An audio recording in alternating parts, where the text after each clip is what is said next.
The man picks up a handful of dung and carefully sniffs it, deducing that yaks must be nearby. He smears the dung on his face to mask his human scent and slowly leads his tribe forward, waiting for the right moment. Some ants crawl on him, but he doesn't flinch, swallowing them whole without hesitation. As soon as the yak herd comes within striking range, the chief gives the order. The tribesmen advance, throwing their stone spears to block the yak's path. Seeing no other option, the herd turns back, unaware they are heading towards a steep cliff. Suddenly, an enraged yak charges towards the weakest tribesman, a boy, hitting him with full force and sending him flying to the cliff's edge. In that critical moment, the father throws his stone spear, but it's too late. The chief rushes to the edge and looks down to see his son hanging from a rock, about to fall any second. The father shouts, telling his son to hold on, but the injured boy has no strength left. As the rock crumbles, he falls. Fortunately, the boy lands on a ledge and survives. Refusing to accept the harsh reality, the father wants to go down to save him, but the tribesmen convince him not to risk his life.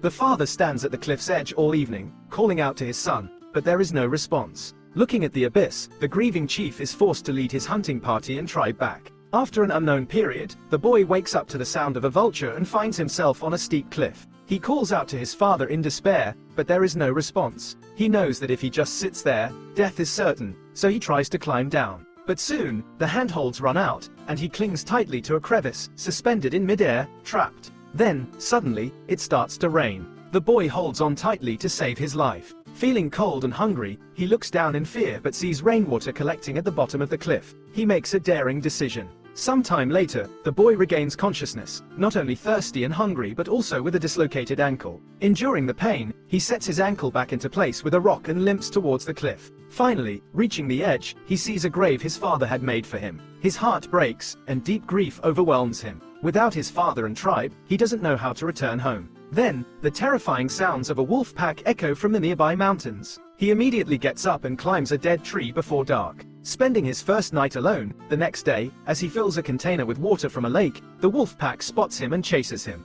He quickly climbs the dead tree and, in panic, pulls out his dagger, slashing at a wolf's leg and somehow saving his life. As the wolf pack begins to disperse, only one severely injured wolf remains on the ground. Hesitantly, the boy approaches it. Raising his spear to strike it in the head, he finds himself unable to. Even when hunting, he couldn't kill a wild boar, and now, even with the wolf that tried to kill him lying wounded, he can't do it. He gently ties the wolf's snout with a rope and leads it to a cave by the river, deciding to spend the night there.